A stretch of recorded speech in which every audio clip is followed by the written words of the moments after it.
On the other side of toxic Christianity, I found myself faced with one question. Now what? This podcast is about that question. We have conversations with folks who are asking themselves the same things.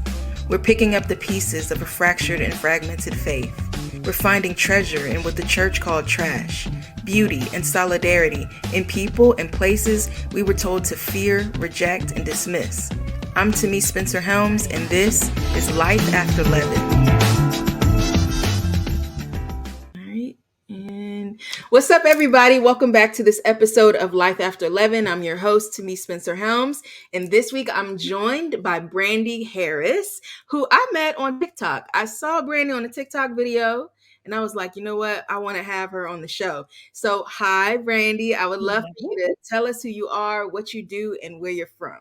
Yeah, sure. So I am a marriage and family therapist and a licensed professional counselor. I live in Arkansas, which is the middle of the United States, kind of the Bible Belt area. My paying job is being a counselor, but I'm also a writer and a speaker and a teacher. I do produce some content on specifically sex education and some parenting education and things like that.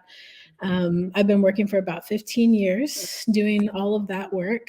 And I met you on TikTok, but I saw you on TikTok on the New Evangelicals podcast. And then I was like, I got to get that book.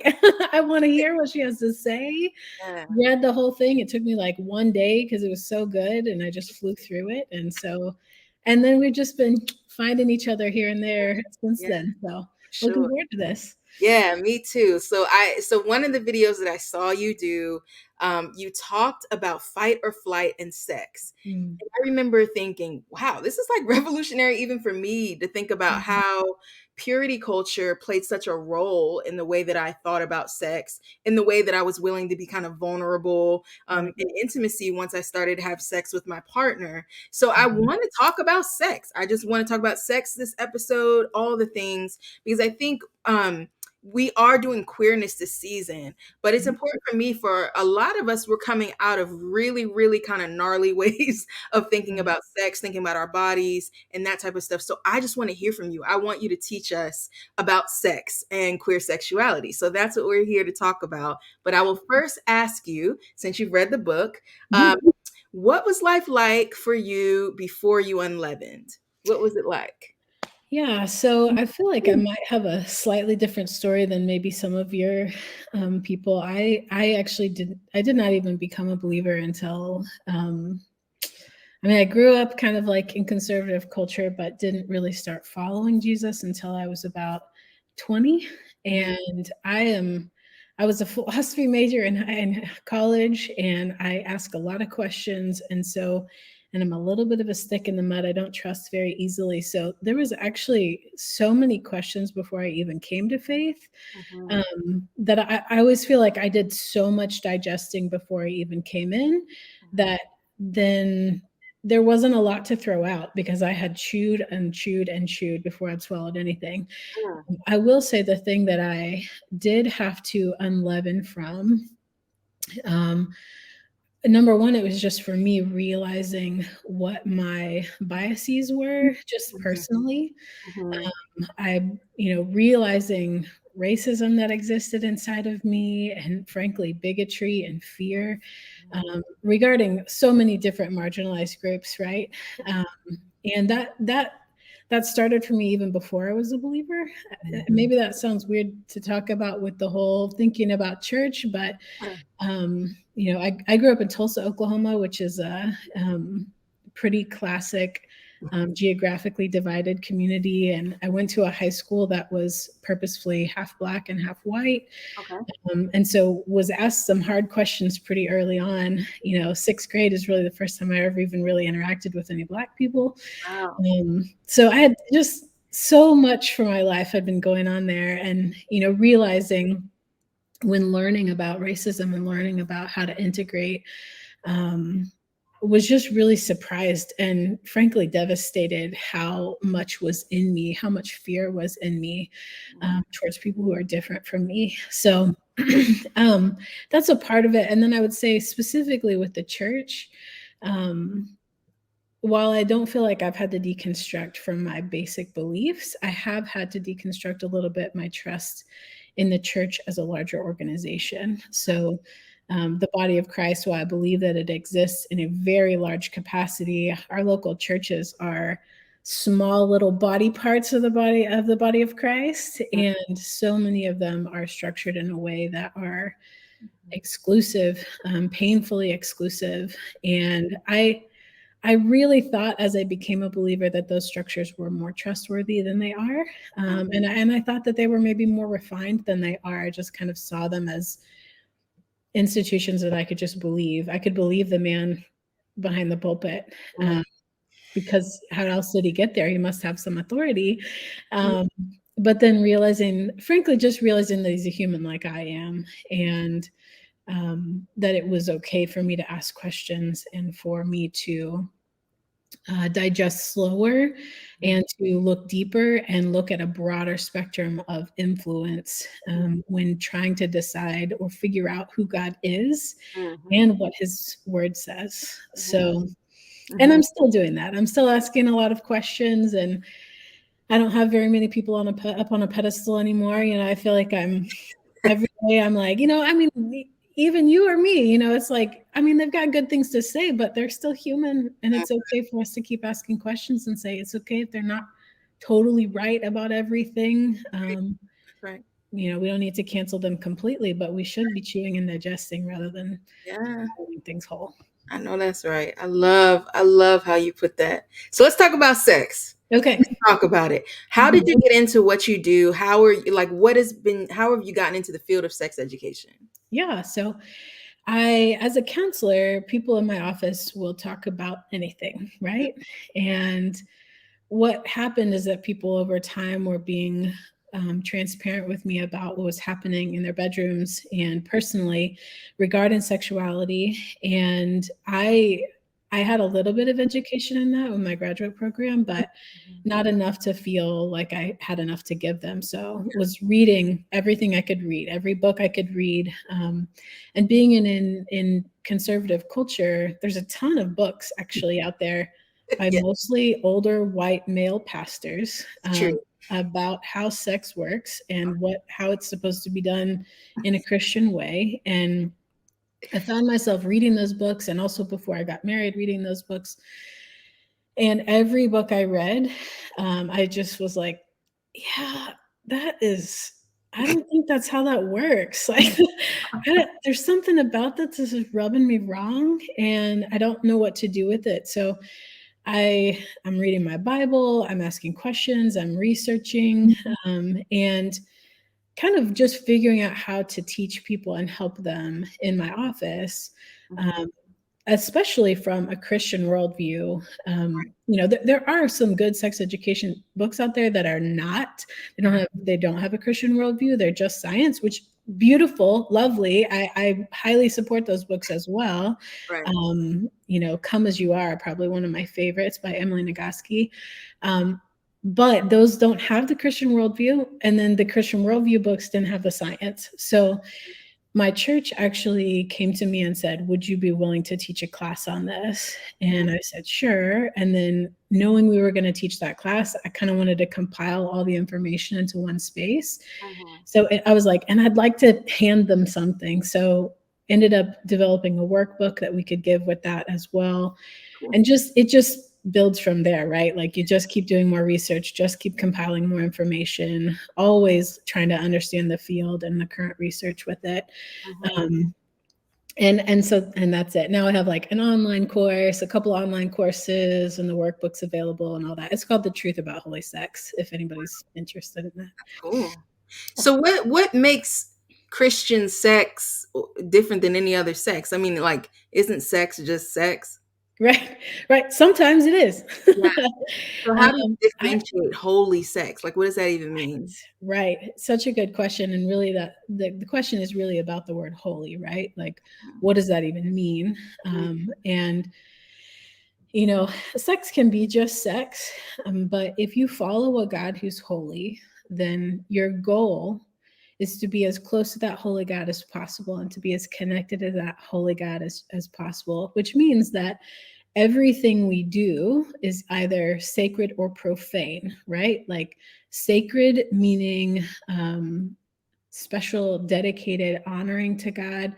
profane being it's just operating with no intention at all. Mhm. Um, and honestly, I believe that almost any activity, maybe we could say any activity, I don't know, we could argue philosophically, but you know, any activity, let's say gardening. I love gardening. Mhm. Gardening could be a sacred or a profane activity, Mhm. depending on who I'm doing it with. Mhm. If I am gardening and I am intentionally with the Lord and honoring Him in the way that I'm gardening, I'm listening, I'm being quiet, I'm enjoying His creation, Mhm. I am being disciplined and dedicated and so joyful with the activity that I'm doing, Mhm. then it is a sacred activity. Mhm. And maybe sacred is an even better word than holy, but it's that idea that when I do something in a different way than the way the world operates, then I am doing that activity in a holy way. Mhm. And I think that means considering who my creator is, it's considering how he created things and how they work, Mhm. and then honoring him and the other people that I'm connected with through that experience. Mhm. So if I am exhibiting the gifts of the Holy Spirit, love, joy, peace, patience, if I'm exhibiting those in the way that I'm doing my activity, it absolutely is a holy activity. And that's how I would put holy sex. It's like we are doing this in a way that is honoring to God, that's Mhm. honoring to ourselves, and that's honoring to our partner. Mhm. We have one, and so that's what I think of it Yeah.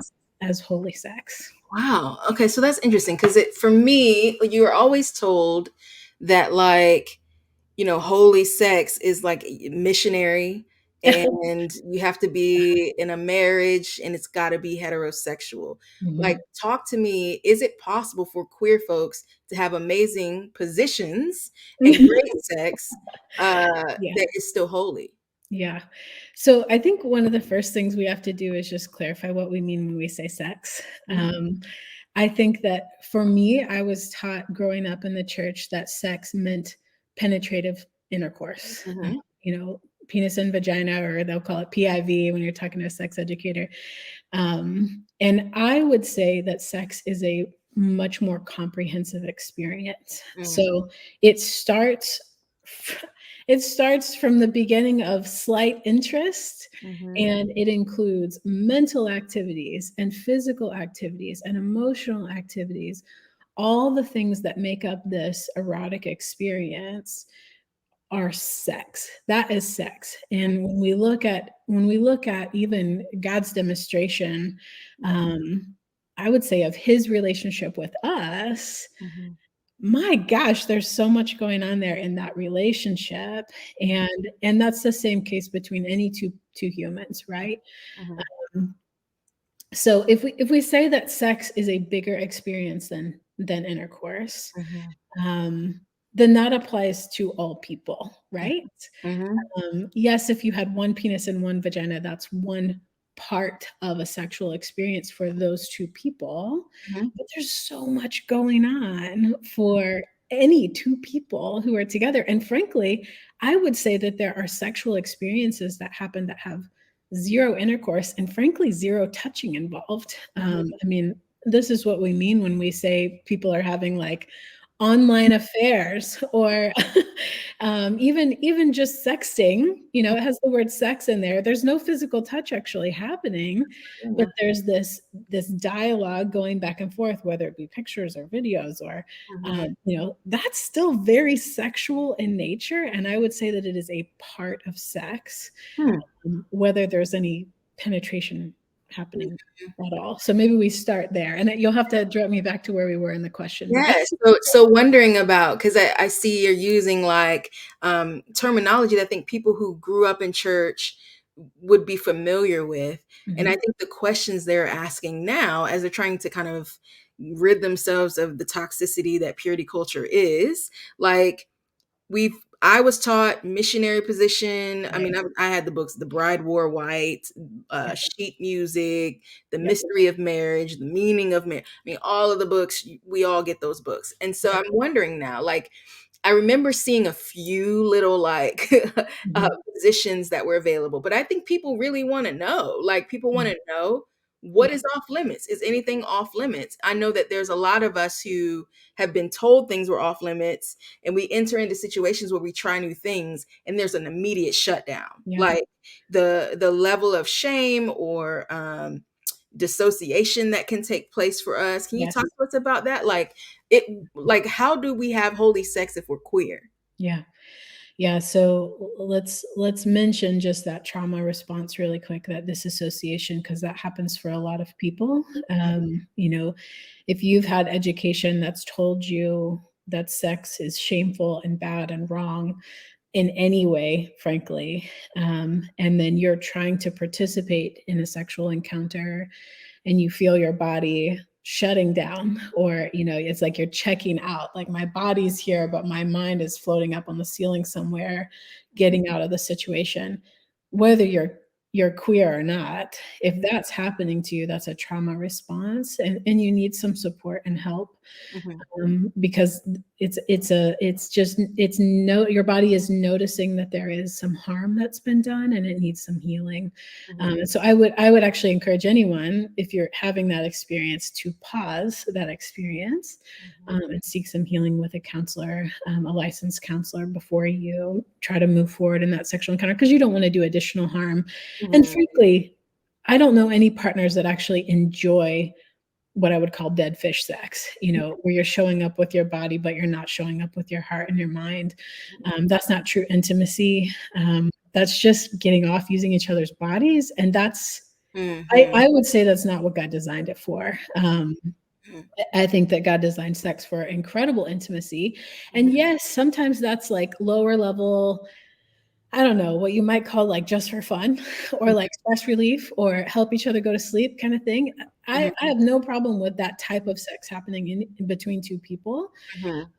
But I think that's just one type of sex. And there's also very intimate, deeply connected, really knowing one another sex that can happen, because God designed it to be able to happen like that. And one of the verses that I always point out to people is from the very beginning, Genesis 2, Adam knew his wife.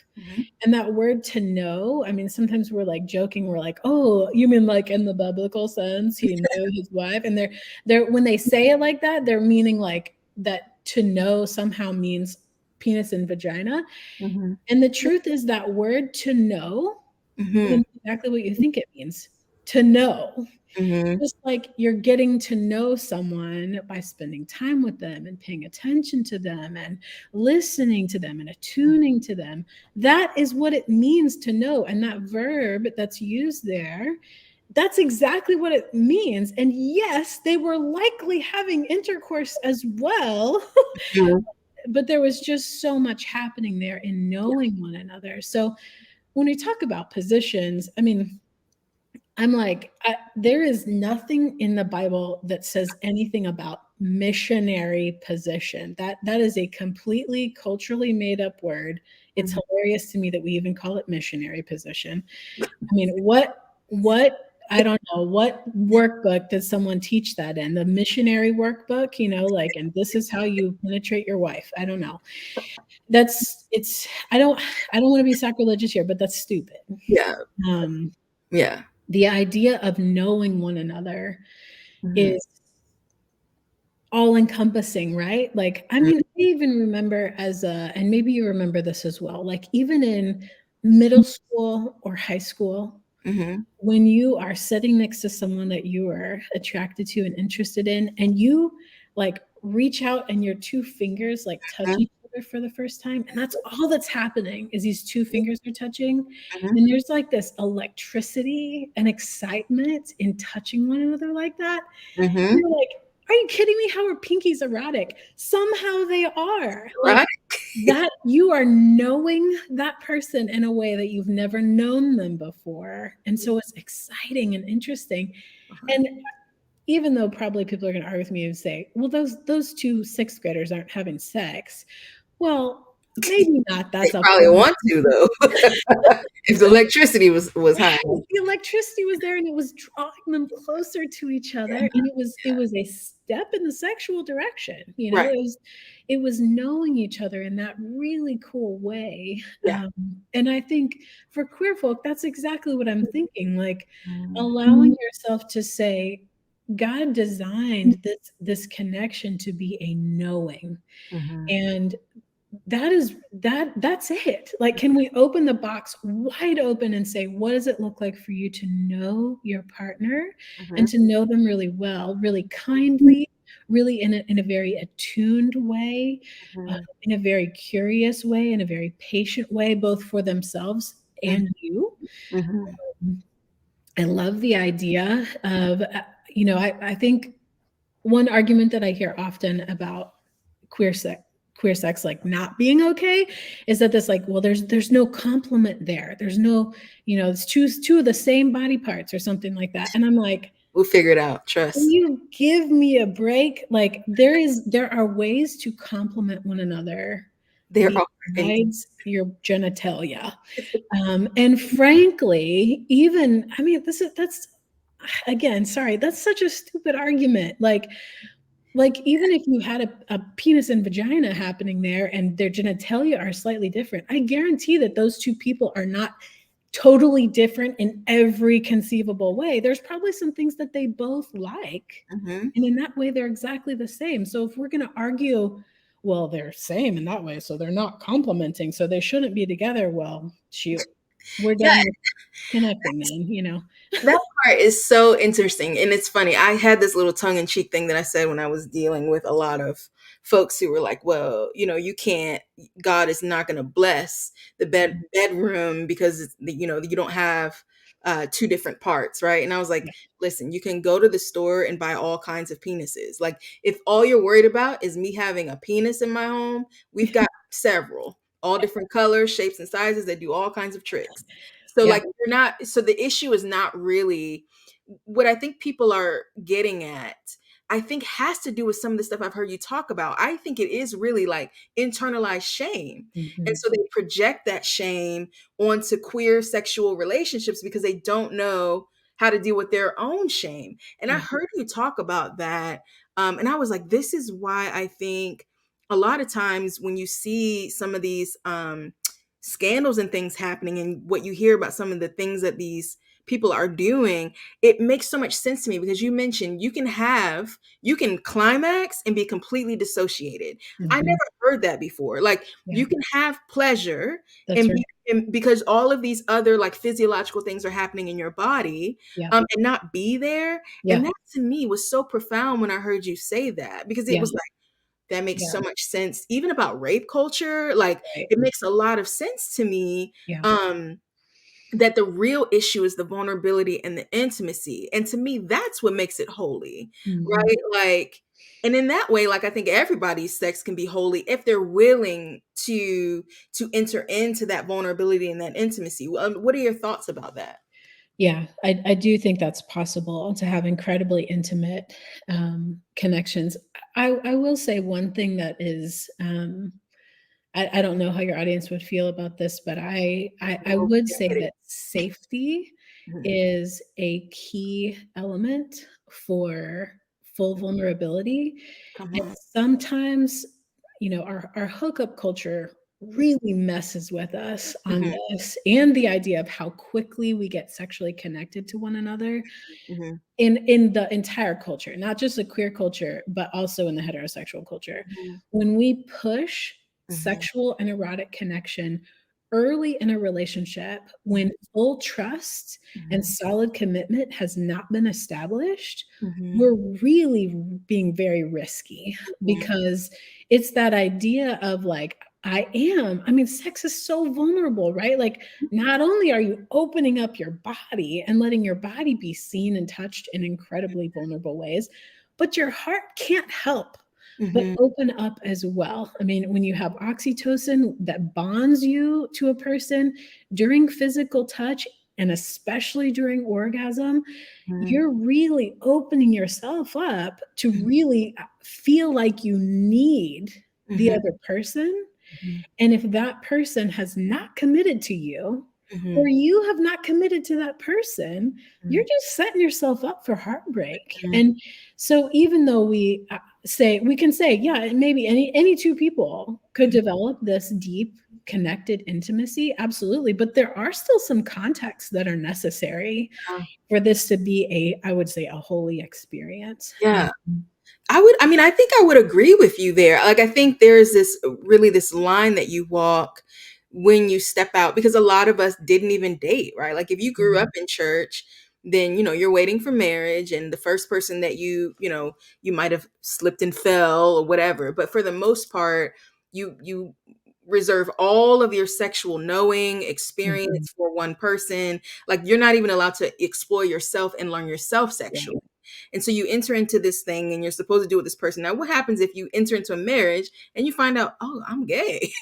Because you never had the Yeah. opportunity to learn. And I'm wondering about that because, on the one hand, you enter into a new level of freedom sexually. Like, when you come out as queer, you have to learn a lot of things. I mean, you got to learn terms. And are you lipstick? I mean, there's just are you like it's all kinds of types of things to learn. Yeah. But I think I still, as progressive or like not really claiming certain titles as I am, I Mhm. think I agree with you. I think if sex is holy, then that intimacy's got to be there. That vulnerability's got to be there.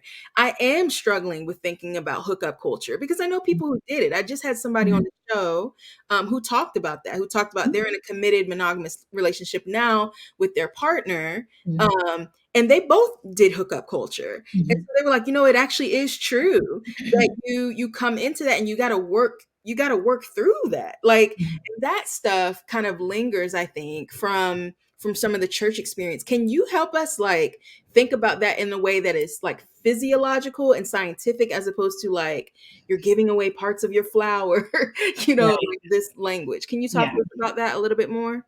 Yeah, sure. So first, let's just claim that what really makes any of this holy is Jesus, not us. Mhm. So Ooh, whether that's we get it right or we get it wrong, mhm, Jesus is the only one that makes it mhm, holy and mhm, sanctified and good. mhm, So I don't know anyone actually who got it completely right, mhm. and even the people who didn't participate in hookup culture, they have their own sins and That faults. part. Okay, so Yes. they're not any farther ahead. Mhm, They may have avoided a few more potholes mhm.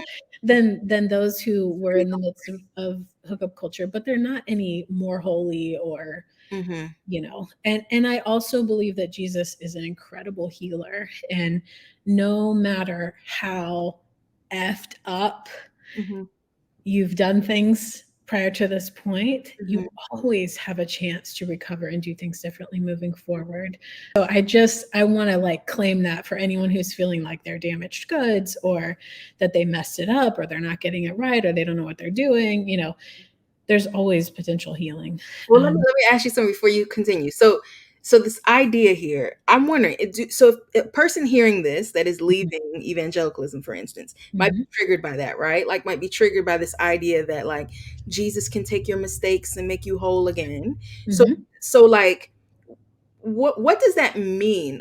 So the answer to that, like back in the day, mhm. was Jesus can make you clean again, but you've got to be pure. Like, Mm. no masturbation, no dating, like waiting until marriage. Are you saying that that's the way forward if a person is kind of healing? Like, what are you claiming is the way forward there? Yeah, so I feel like I'm not going to give you a very satisfying answer because I feel like that is such an individual and frankly a personal community question Mhm, that I would hope that you're not just wrestling with God face to face, but you're also wrestling with your people who mhm, love you and also love God.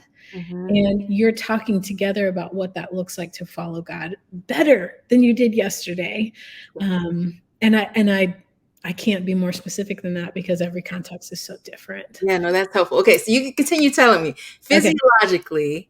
we've talked physiologically about the effects of hookup culture. Can Yes. you talk So more about fight or flight after that? yeah, Yeah. yeah. So what happens when we practice hookup culture? Not only are we at risk for heartbreak, but also oftentimes people are fighting their own body. So they are in the midst of like really enjoying what they're doing. They're fighting the oxytocin hormone to not bond because they're like, well, I don't know this person, I don't want to connect with them.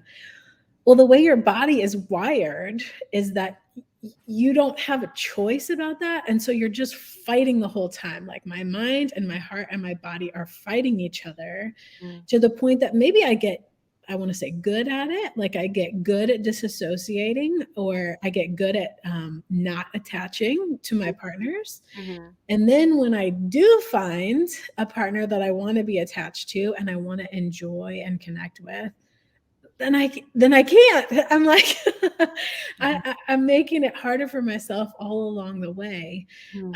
Um, and I would say that like the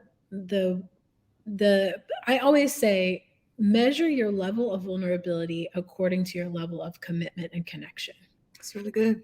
So if you're I have a daughter who has just turned 18 and she's had this boyfriend for 2 years. We've had lots of these conversations like what's healthy, what's appropriate, Mhm.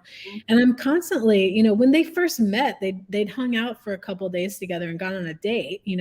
She only knew him like this much. And Mhm. they were not committed to each other. They weren't even really committed to a month worth of dating. They were maybe committed to one more date. They were committed at this level. Yeah. And so my hope and encouragement to her was that she would be vulnerable at this level, Mhm. and again, I don't think I can put a really specific, like that means you can kiss, but Mhm. not hold hands. I don't think you can be that specific about it, but you do need to be checking in with yourself. And this is an emotional health issue, like Mhm. checking in with yourself. How am I doing? How am I feeling? What do I need? Do I feel safe? Do I Mhm. feel comfortable? Listening to your body and knowing what your body is saying and then responding to those needs. I mean, it's all tied up in some really ugly patriarchy that we've been, especially for women, we've been told, don't listen to your body. That gut reaction that tells you that he's a creep? Don't listen to it. He's a good guy. You should be polite. Oh my gosh. Yeah. That BS, it's like that's all tied up in our struggles with sexuality because it's so tied to our body. We can't not be connected to our body sexually and Mhm. it be a fully satisfying Yeah. experience. Yeah. So it's that my goal is to encourage people to listen really carefully to their own bodies. What is your body saying? What does your body need? Does it need to slow down? Does it need to speed up? Does it need a different temperature? Mhm. Does it need the lights off or on? Mhm. I can't tell that to anyone, but your body can tell you. And Mhm. learning how to trust your body, as a human being, but certainly as a woman and certainly as a queer person, if you've been in the closet from yourself, I mean, that's something that we talk about in my office sometimes. Like Mhm. sometimes people are in the closet to themselves. They haven't even been honest with themselves about how they feel. Mhm. And therefore, it's been like locked in a closet for a long time. It's still there, it's still alive, but it hasn't come out and really developed its life. And um, specifically with sexuality and queer people, the research shows that a lot of queer people have what we would call underdeveloped sexuality because kind of for that reason of having been in the closet to themselves for so long. Mhm. It's like, let's say you could be let's say you have it in you to be like a really phenomenal chef, Yeah. but every time you were in the kitchen and you went for the drawer that had the cooking tools in it, your mom slapped your hand. Mhm. Well, then that chef gift is not going to be developed Come on, Brandy. That's good. until you're out of the house Mhm. and you get your own spatula You're and right. you have your own money to pay for your groceries and to experiment and learn on your own. Exactly. And that is often the case for a lot of queer people, especially queer people who've been brought up in the church, Mhm. because they have not been allowed, even to themselves, they haven't even allowed themselves to think about, how am I feeling? What do I want? What do I need? married. Yes. It's so interesting. I gotta say this because this is like, it's so funny how many people who I know that are in like chosen family at this time who are queer, grew up in church, or at least Christian adjacent, who were like, I thought I was ace. Yes. I thought I was ace. And for those who don't know what ace is, asexual, right? Mhm. Both my partner and I thought we were ace. Turns Yeah. out we are not at all ace. Yeah. But we just didn't know. Like you didn't. And again, this like electricity thing that you're talking about, right? Mhm. And I talk about it a little bit in the book. I had never felt, like Mm. literally never felt my body feel that electricity. I heard people talk about it. I Mhm. heard girls, I mean, the decisions girls around me in school were making were so dumb. I was like, wow, like how does somebody have this much power over here? Like, I get it. Like, I Mhm. get it now. Like, when you are into someone, attracted to them, like, oh, this whole other thing Yeah. opens up. How does a person like, because I agree. I think, yeah, you're right. Like these people are, a lot of us are in the closet to ourselves. Like, how, if I said to you, Brandy, tell us how we get to a place where we know ourselves. Mm. Like, what would be your response to that? Yeah. I would say even for myself that is still an ongoing process. Mm-hmm. I am still getting to know myself. And at this point in my life, I would say I feel like I know myself pretty well, Mm-hmm. but I have for quite a few years now practiced an openness and love toward myself such that I'm curious Mm-hmm. about how I'm feeling and how I'm thinking. Um, the home I grew up in was a great home, but we didn't do super great with emotions, especially negative emotions. And so I had an underdeveloped Mm. sense of my negative emotions. I still had them and they came out of me, but in a super passive aggressive way. Oh, okay. And so I've had to learn to listen and honestly, without judgment, listen to my body and my emotions. And now that I've been practicing that for a few years Mm-hmm. now I'm more able to notice it when it happens, know how to take care of myself. I mean, the other day I told my husband, I think I'm jealous of you because you have more time off than me. And I never would have said that 20 years ago. I never would have owned jealousy because Wow. it was a negative emotion. And Yeah. I guess I saw it as a sin. I don't know what I thought, but I was never going to own that because I saw emotions as right or wrong or moral rather than information.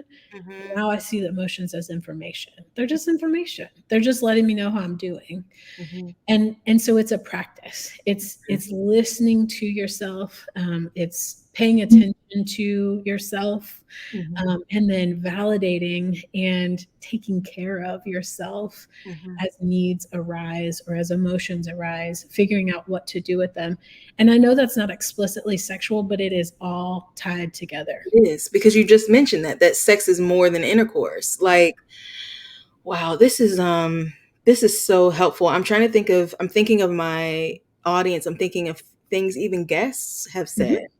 Mhm, Um, one in particular is popping in my mind, and they were talking about he'd gone on a date with a guy, and they've been seeing each other, and it was at a point where they felt comfortable moving forward. mhm, And he talks about how in the back of his mind he hears, "You're in sin, you're going to hell," like all of this stuff. Like this is mhm, um, and he talked about how it was so loud in mhm, his mind, he didn't know what to do, and obviously mhm. didn't he didn't go forward. They eventually figured it out, Yeah. but in that first, experience, there were all of these sort of sound bites, and I'm Mhm, guaranteeing that most of us are hearing that in our mhm, heads. That for those of us who are like, we're not married, we mhm, might be dating someone serious enough, like when you're talking about with your daughter, like, right, mhm, like dating someone seriously enough where it's like I feel safe enough to go to this next level. How mhm. do we how do we begin to like take that stuff out of our Yeah. minds? Yeah. Because sex is such a vulnerable experience, um, I would encourage someone who is struggling with that message Mhm, to pause the sexual experience mhm, and put that conversation into a safer context. So frankly, a non-sexual context. Often that does mean a counseling situation. Because, and this is what's so valuable about counseling, it is not just your friend. It's not your friend that you're going to have to see tomorrow and that you have to care about. Frankly, you are paying the counselor to not have to care about them. And you're paying them to be neutral, to be affirming, to be non-judgmental, and to give you accurate resources that are not positive or negative. They're just data. And that is a very safe context. Plus, they have a legal mandate to protect your privacy. And they are trained and approved. They jump through 1,000 different hoops to get to the point where they're at. So it's not a foolproof guarantee. Obviously, there's some terrible counselors out there, but it is set up to be an incredibly safe situation. And so processing some of those really vulnerable messages that you're struggling with internally, it's great to be able to put that into a context that's safer than just sex with someone that you're trying to connect with. And I'm not saying that the partner isn't safe. Maybe the partner is very, very safe, but they're not going to be able to not take that personally. Right. That's going to feel personal, even if you don't mean for it to feel personal. And with a counselor, it's not personal. You know, it's not about them at all. Yeah, So helpful. Okay, I have a question. I'm not sure you're going to be able to answer it, and I'm just asking because I'm thinking of so many people while we're talking.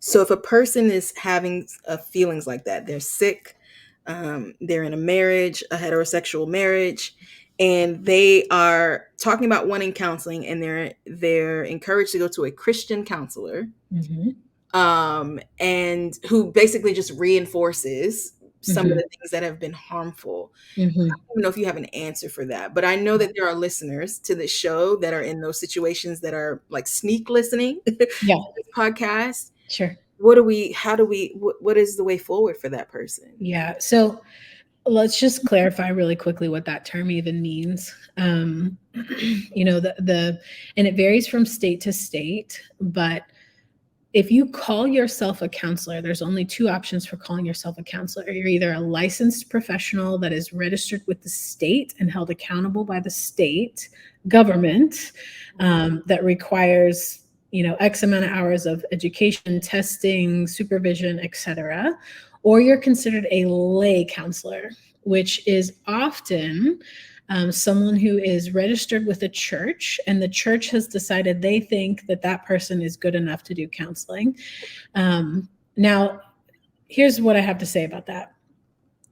There are some lay counselors who are kind people and good listeners and compassionate. I'm not saying that every lay counselor is terrible, but they are not counselors. They're not. They do not have the same training. They do not have the same accountability. Even pastors who don't call themselves counselors are not good counselors. It's not the same thing as a licensed professional. True. And I am really suspect when someone calls themselves a Christian counselor. Yeah. And I would, by the way, I would call myself a Christian, and I would also call myself a counselor. I do not call myself a Christian counselor because I think that term is confusing. As a counselor, I'm mandated by the state to not have an opinion about your life. And for so many people, being a Christian counselor means that you are imposing a value system on the client, and that is frankly unethical. And it's not illegal, but it's highly unethical. To impose your belief on a client. Wow. So it's not that they're bad people. It's not that they don't know the Bible. Maybe they know the Bible really well. Maybe they're very kind. Maybe they might help you, you know, support you in your moral journey. You know, it's not that they don't have value. It's just that they're not a counselor. Right. the way that I am suggesting you go to counseling. Mm-hmm. And you're saying specifically for a person who is having dissociative episodes or hearing that stuff, that's definitely a counseling situation. Absolutely, because that's a trauma response. And I guarantee a non-educated person is Yeah. not going to know what they need to know regarding trauma. Brandy, this is incredible because Christian counseling has chewed up and spit so many people out, and so many people are walking around here with just pulp Mhm. from going to that. So thank you for that, and I want to actually take a moment and let that sink in for people, because so many people have been shamed. Well, you went to counseling, why didn't you change? Because it wasn't a damn counselor. That's why it wasn't a counselor, and I think that those are things that we really don't know. People are Mhm. not told that stuff. So Mhm. first, I just want to thank you, and I wanted to bring someone who knew what they were talking about onto the show, who understands the context of a lot of people who are listening. And so, like, as we land, I actually think you're going to get a lot of clients out of this. So I definitely want you to do that at the end. But we need help out here. People need Mhm. help. And I think even the queer community, like, we do have to do this work. It's not an Mhm. option for us to just be walking around with trauma. No one's saying it has to be PIV, right? Right. But they are saying it needs to be healthy. Yeah. Right. And, Yeah. and I think that is something that we can all agree on, whether or not we agree on the pronouns for God or all of those types of things. At the end of the day, we all have to. I think the world is a better place when we choose into healthy, Mhm. right?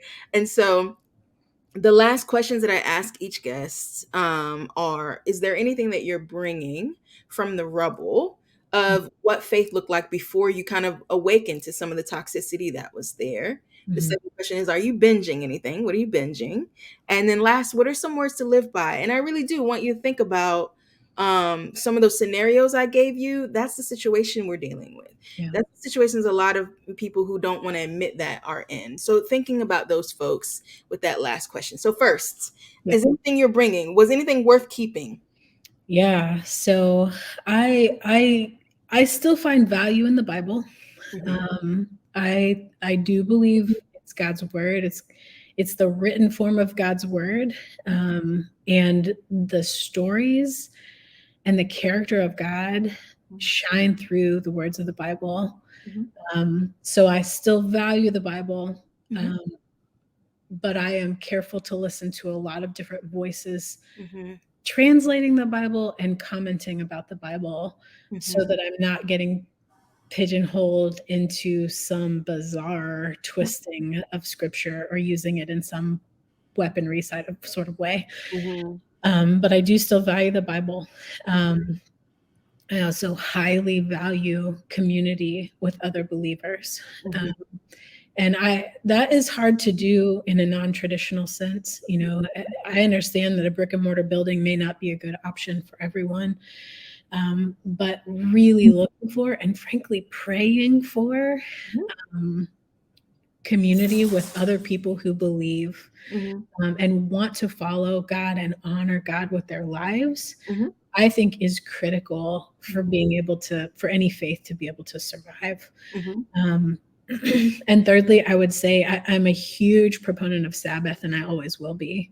Nice. Um, Dedicating a part of your week every single week, to devote your attention to the Lord and to your beautiful createdness, Mhm, in a way that God is able to fill you back up again, and you were able to just honestly worship without distraction. To know Him, to be with Him, mhm, um, to enjoy who He is, and for you to not have to produce or perform in any way mhm, is for me critical mhm, in knowing and sustaining my faith, knowing God and sustaining my faith. So mhm. that's what I kept. Awesome. What are you binging? Anything? Any TV shows or music? Oh, girl, I read so much. I'm watching this hilarious British television show called Grantchester right now on like PBS. It's like not cool at all. But it's something that I can watch with my kids, and so it's like kind of mystery murder stuff, and Oh, we cool. really love it. I'm Awesome. also a huge fan of Ted Lasso, Yes. and I'm actually reading a lot of stuff right now on ADHD, like Gabor Mate, and there's one called Driven to Distraction. I'm just like learning a lot regarding ADHD. So Awesome. those are the few. That's I forgot this. Oh, I should totally say this. it. My husband's a musician and he's getting ready to put out an album, and so I'm like binging all of his stuff over and over again and like freaking loving it. So Really? Wow. that's another thing. What's his name? Is it good? I mean, like, what kind of music? Oh, I mean, I think it's I mean, you. awesome. Yeah, his name is Cass Harris. Okay. You can find him on Spotify. The album probably won't come out until the fall, but he's recording right now. So Awesome. yeah. Okay, cool. Mhm. All right, here we are. Words to live by. Yeah. Okay. So this is me talking directly to your folk who feel unloved Mhm. by God in heaven. I just, I hope you know, I hope you know that the God in heaven does see you and knows you better than you even know yourself. And he values you tremendously. And the body of Christ needs you. Needs you. And if I'm a part of it and I get to say, I want you in the body of Christ, Mm. you see things like no one else sees things, and you can do things that no one else can do. And if part of us isn't whole, none of us are whole. So I want your people to know that they are loved and wanted and good because their creator is good, and they have good things to contribute and give. And I hope that they will Mhm. hold on to that hope of belovedness, Mhm. rather than letting it drift away in the wind or spending any minutes at all beating themselves up, Mm. um, Mm. because there's good life to be had. I love that. I'm so happy to have had you. This is like a really helpful thing. Like, you go online, you find a person, and you ask them to be on your show. So thank you for being gracious and like taking a chance on the show. And the last question is, where can people find you? Like, where can they sign up for counseling sessions if you're still taking clients, that type of stuff? Just tell us where we can find you. Yeah, so my website is ittakesabreath.com. Mhm. And that's where you can find me. I actually keep a pretty full I keep a full caseload and have a wait list. So I probably wouldn't be able to take anyone on new unless they live in the Arkansas area and they were willing to wait 6 months to a year. Okay. But for sure, my courses are available there, and I also do speaking gigs, and they can find my connections to my socials there. Ittakesabreath.com. Awesome. Thank you so, so much for being on the show. It's been a pleasure, pun intended. Thank you for listening. To put your money in your heart is donate to Subculture Inc. and clear the path for Black students today.